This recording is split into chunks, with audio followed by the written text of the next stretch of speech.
some women who married a very gentleman, but they called a beast. In a man, there is a beast inside. There is good and evil. There is life, there is death. Yeah. In every woman, the same.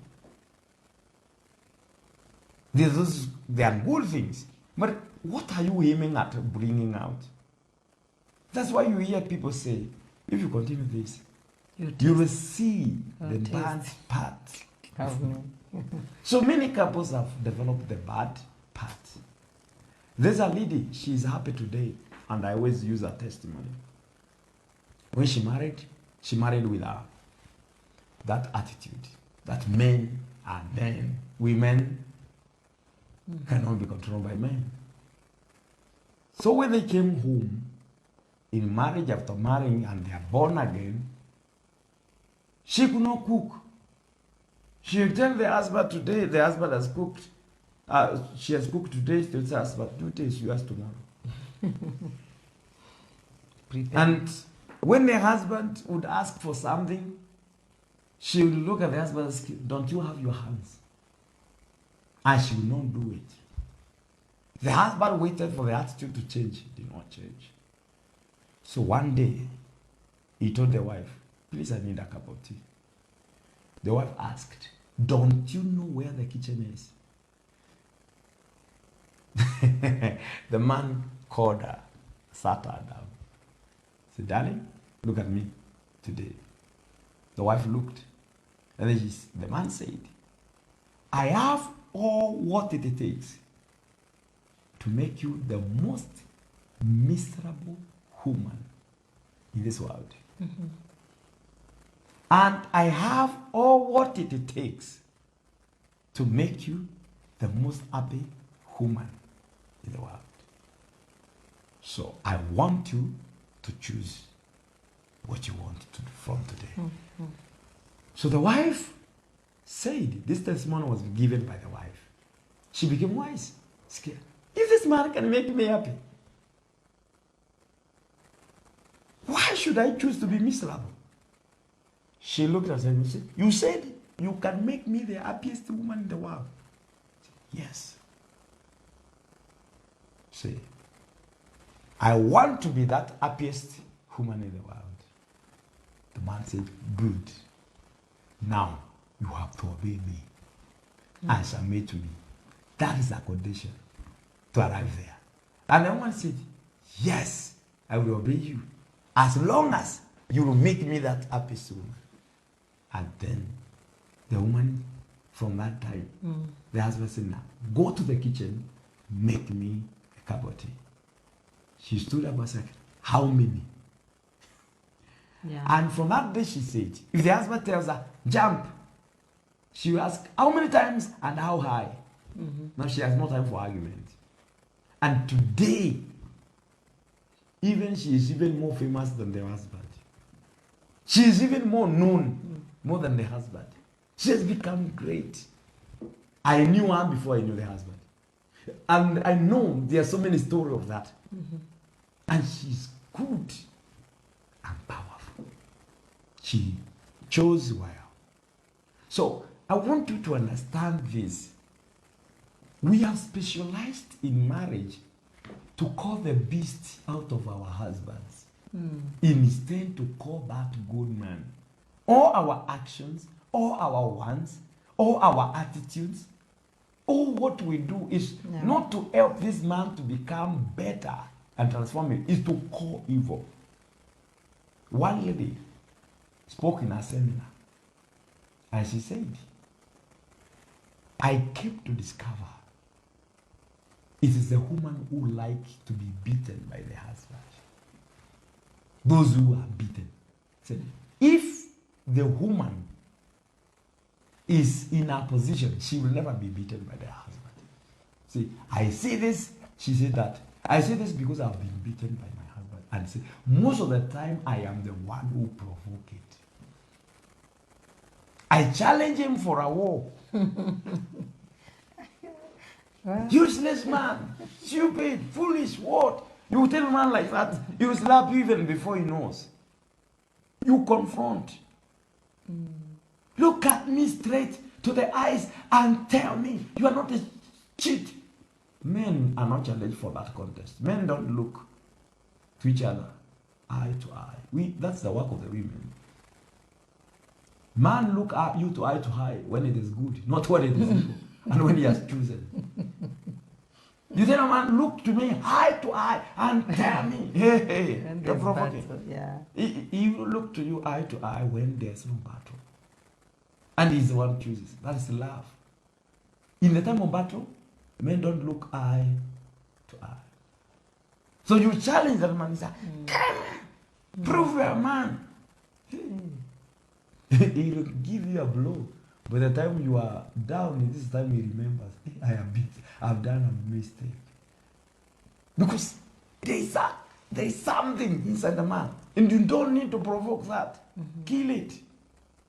So even when you want to raise a voice against you and you're in love with him, cover the mouth with your finger like this. And then kiss that mouth. He will stop. He will stop. He will not continue. Yeah. He will not throw you away. Men are weak in that area. So, but when you start now, it goes high, you go high. Hey. Say, what do you want to show here? Here. Feel threatened. Shout, say, darling, you are shouting.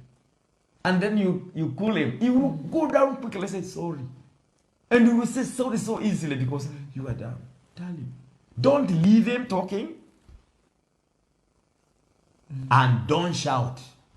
Leaving is disrespect. Shouting is disrespect.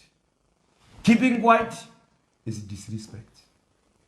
So when he talks, humble yourself, say, I have heard you, darling.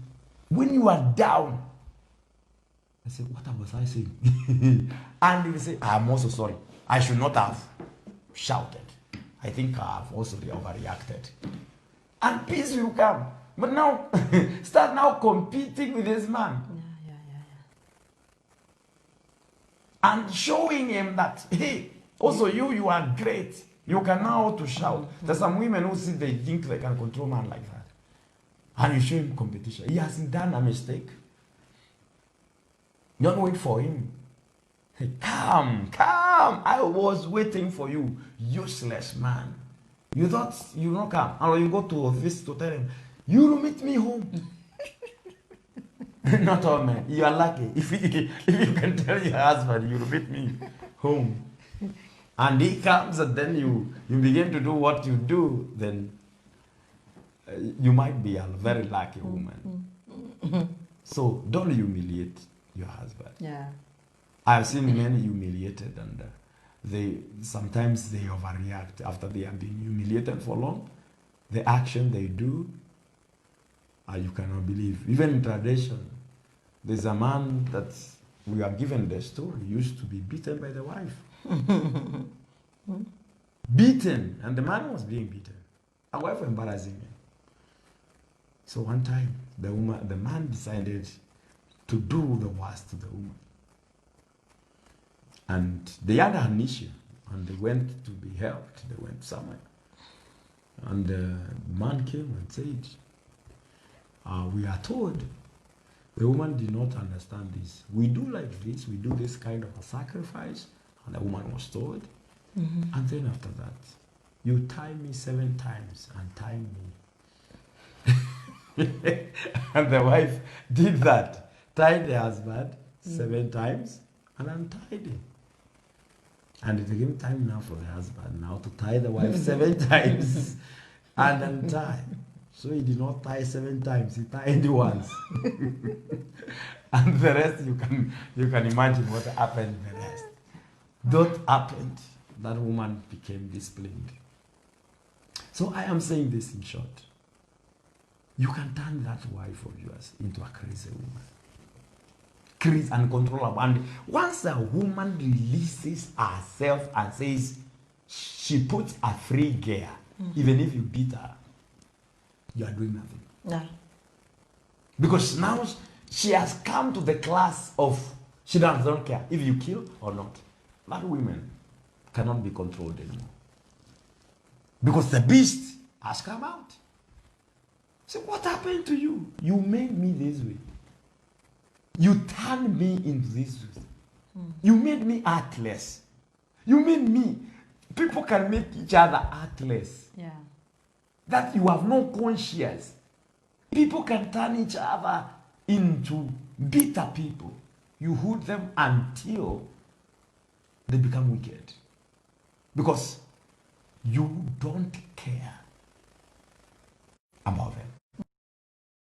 Women also are being molested, sexually abused, molested by their fathers, by brothers, by men.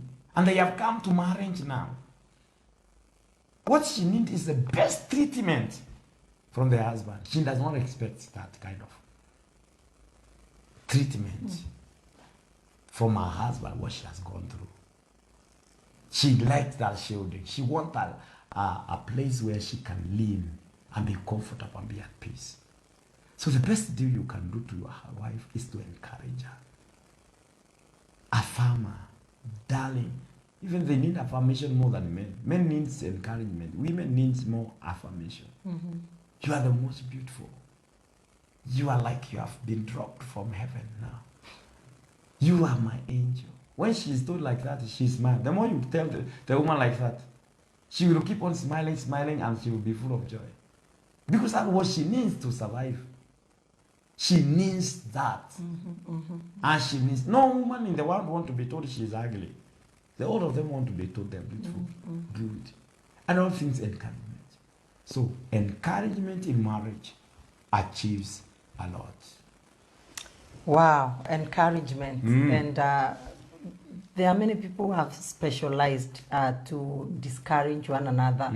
When your husband or your wife try to do something, try to tell you something, try to even empower you in one way or the other, you just are discouraged. You're not ready to take it. You're not willing even to embrace it. And this truly will kill the morale, will kill that psyche, and reduce that person to someone who is just watching. And because many people in marriage, they have turned to be spectators. You just watch and you say, I'm just watching. Mine is to watch and see where these things, or where this train, or where this vehicle, or whatever you may name it, called marriage, is heading to. And that's not the way to do that. That's not the way to go. It is at the high time you begin to speak well. You begin to encourage your husband, encourage your wife. And there are many ways of encouraging when this person gets your attention, because that is very important. You supply the needs that this man requires for him to function. You supply the needs that your wife requires to function, and you are always there for him. This person will feel fulfilled. This person will not feel lonely. There are many people who are so discouraged, and they are not even having that morale in their marriages. They are lonely, and they're in marriage, because the person to give this person that kind of warmth, that kind of companionship, he or she is out of reach. So this is the high time we go back to our position. We go back to our place. We encourage, we motivate. You motivate your wife. Whenever she does something, you motivate her. Whenever your husband does something, you motivate this person. And I believe as a result of doing that, the person will manifest. Each one of us, there is something very special in us. There is something very special in every spouse's life. And the architect of that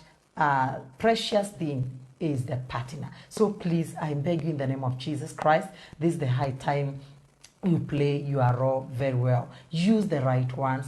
Learn when to speak and what to speak, because this is something that is killing many people. You are not very sensitive even in the ones that you're using. You don't know when to speak. Some have got the right ones, they have got the right things to deliver, but the time to deliver spoils everything. When you see your husband, he is there and maybe there's something that he is there seriously doing, and it's something very important. Is the time you are bringing some other things, you not take them, and you feel as if you are not appreciated, and this may destroy your relationship, and it may attract something that you don't want to have. Now there's someone who is asking. Kim is Stella is asking. Yeah.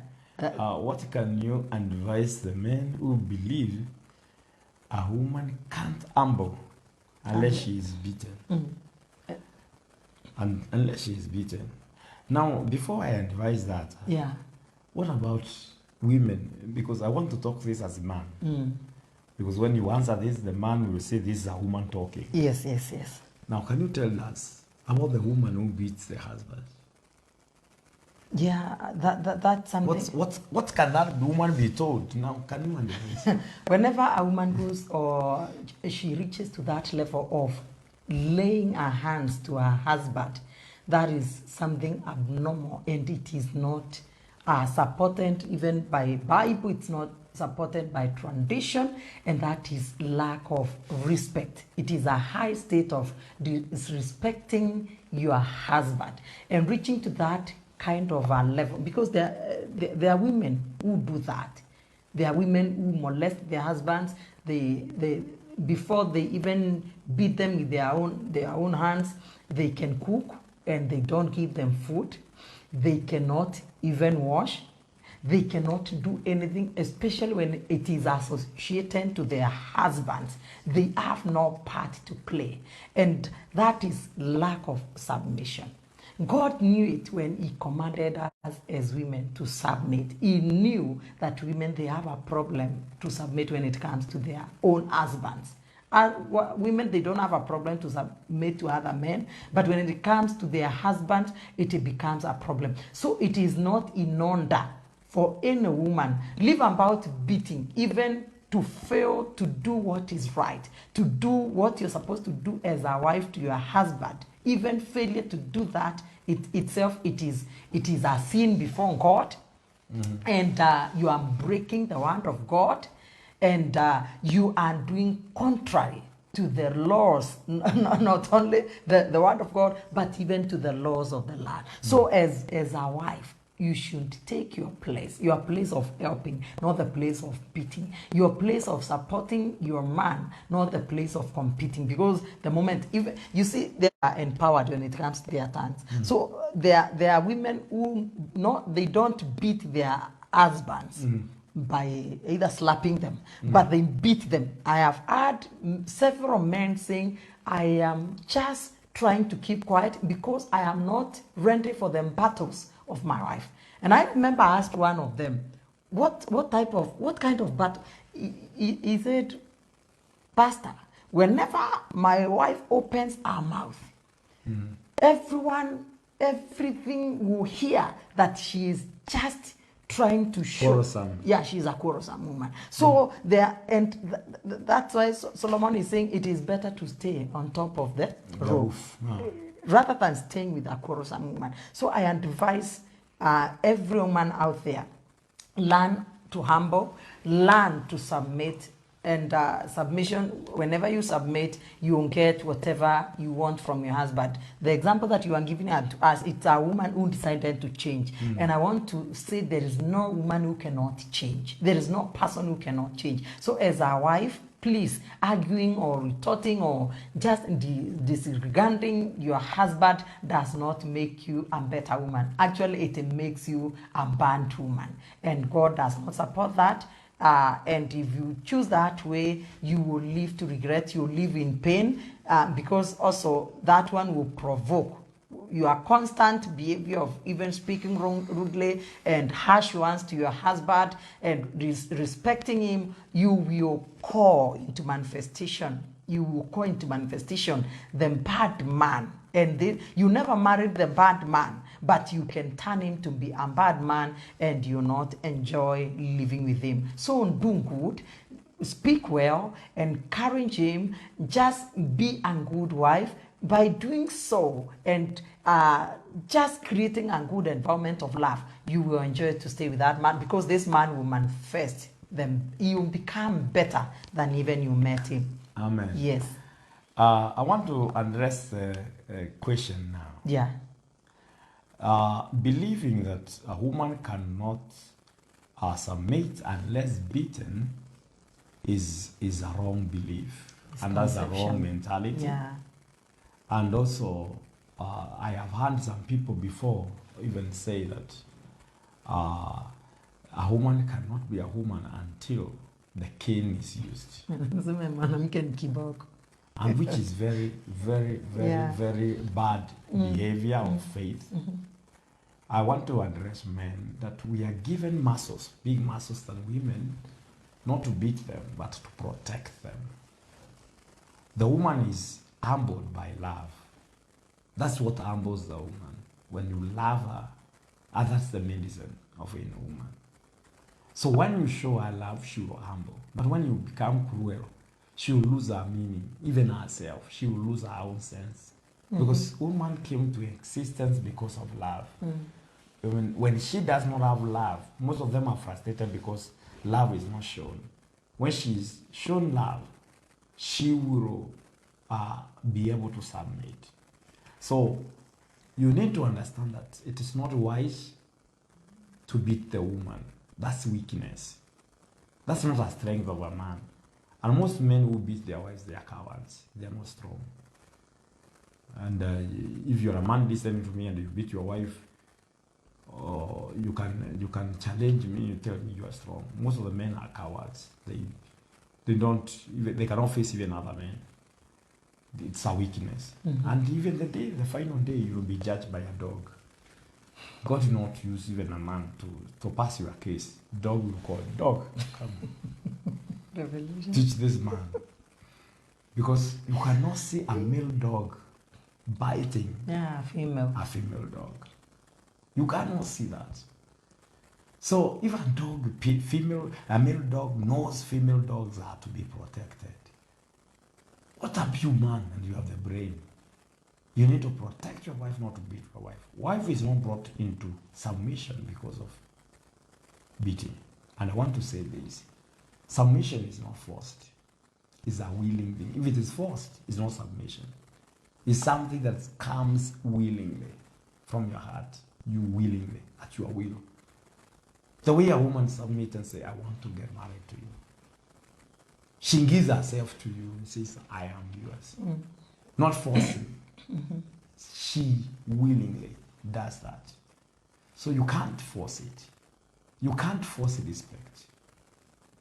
You can force fear, but you cannot force respect. So what do you want in that marriage? Do you want your wife to fear you or to respect you? Respect is earned. Fear is installed by being cruel and doing other evil things. But respect is something you earn by what you do. I said in the beginning, you cannot also buy loyalty. There's some people who can never be loyal. No matter what you do to them, they will betray you. They will hurt you. So you can't buy loyalty. It's inbuilt. It's a habit. It's a character inside a person. It's a trait that is inside a person.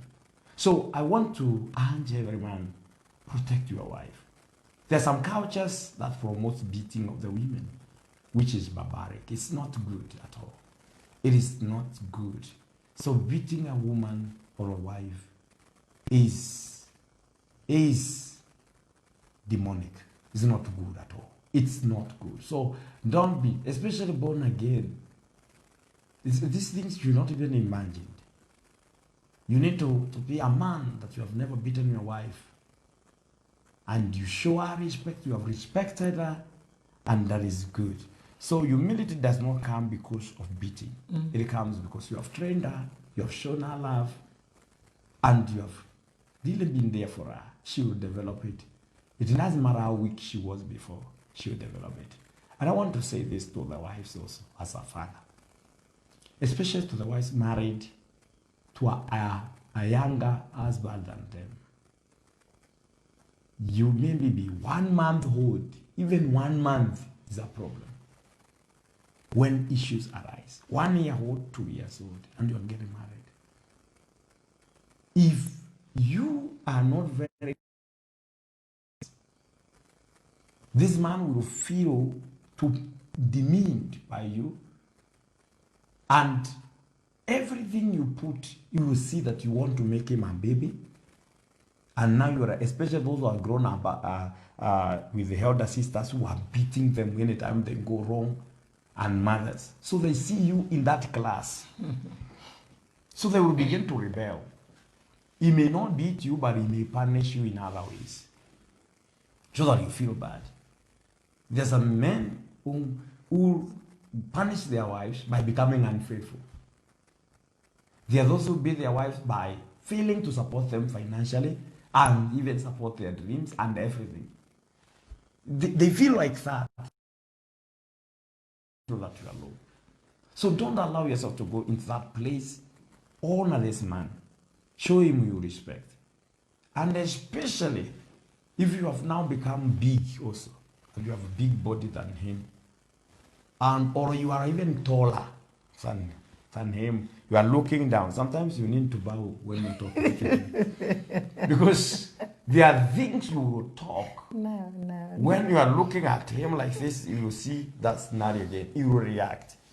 So you need to make him have confidence with you, that you love and submit to him, and there's nothing you can do to overthrow him. Make him feel the king every time, and you will avoid a lot of problems, and you will overcome that. Once you install that in him, you are very free. There is nothing you can do that house and this man questions you. You are free to joke, you're free to do everything, because that man gets the believer. So please, be careful. Be careful. There's some conditions you need to work under than others to earn some things. Yeah. Now, there's someone who is saying whenever there is an argument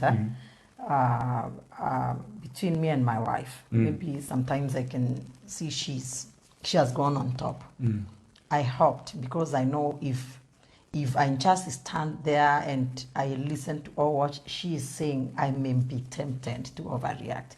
But I just purpose to go either outside, I cool, then I come back. Who is going out? The man? The or man. the woman? The man. Is that a weakness or a strength? There is a mechanism of winning, or tactic of winning, because when you feel you are angry, instead of performing or committing a crime, going out that way and then coming when you have cooled down, that is wise. That's wisdom. So I can say it's not a weakness, but it's a wisdom. But the wife now, when you see your husband is doing that, know that you are giving him dose that is too much. So it's also be good that you control yourself, also have self-control. What can I say to my husband? And when he is doing that, you know you are hurting him. Because when he is going out to control himself and come back again, so that to handle what you said, he's hurt, he's wounded. Yes. And you are leading him into temptation. You are putting him in a very difficult position. Avoid that. Avoid doing what you are doing. Over years, when you see the reaction of a person, you change. You change the way you are reacting, or the way you are acting, because you are concerned about the other person. So you need to change. And when you see it's a weakness, it's better you discuss and say, sometimes I don't know what happens to me. When I tell you those things, I don't mean it, I don't understand it, just come. So that this man will now begin also to understand, I'm dealing with a case here. It's not a person, he has a weakness. And then try to treat. Some emotions even need prayer, they need therapy. You need to be, some people are sick. That's why they react like that. They are wounded, they are bitter. There are women who have been wounded by their father's wounds, and they carry them into marriage. There are those who have been wounded because of what they saw their father do to their mothers. And they thought their mothers were like a weakling, that's why they did that. So they come out with that spirit of a champion, and they are wounded. So it requires healing. And when the healing comes, there can be a cooling in that. So that's why we say here, learn your spouse. Learn him. Learn her. So don't be a kind of that a woman who is making the husband walk out. Maybe come after some hours or come even after 2 days because of what you have done. Can't provoke. Because you can't. He come now composed, he has prayed, he has done that, he has seek even counsel so that he can come and face you and your other wife. Give him joy. Decide to do that. That's why we say that again, the fruit of the Spirit should be there.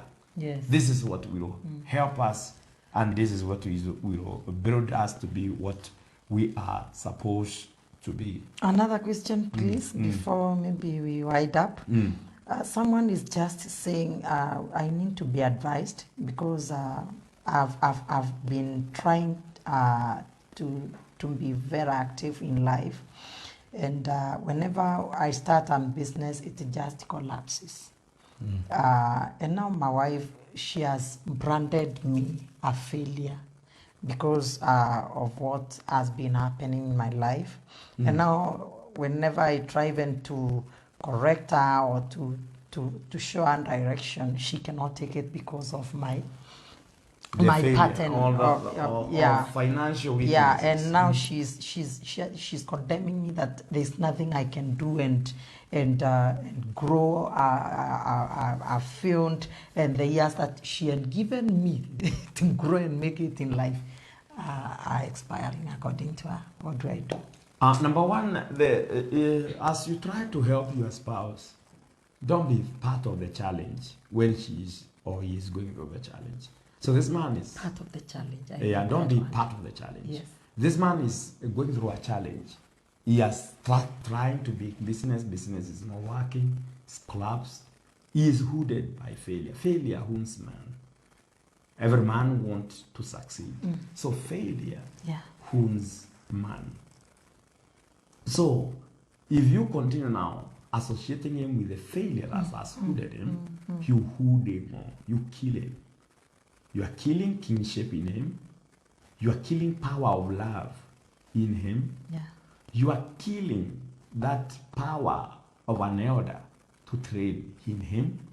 You are killing that fighter in him. So once you destroy those pillars, finally you will find yourself lost also, because you need this to depend on this man.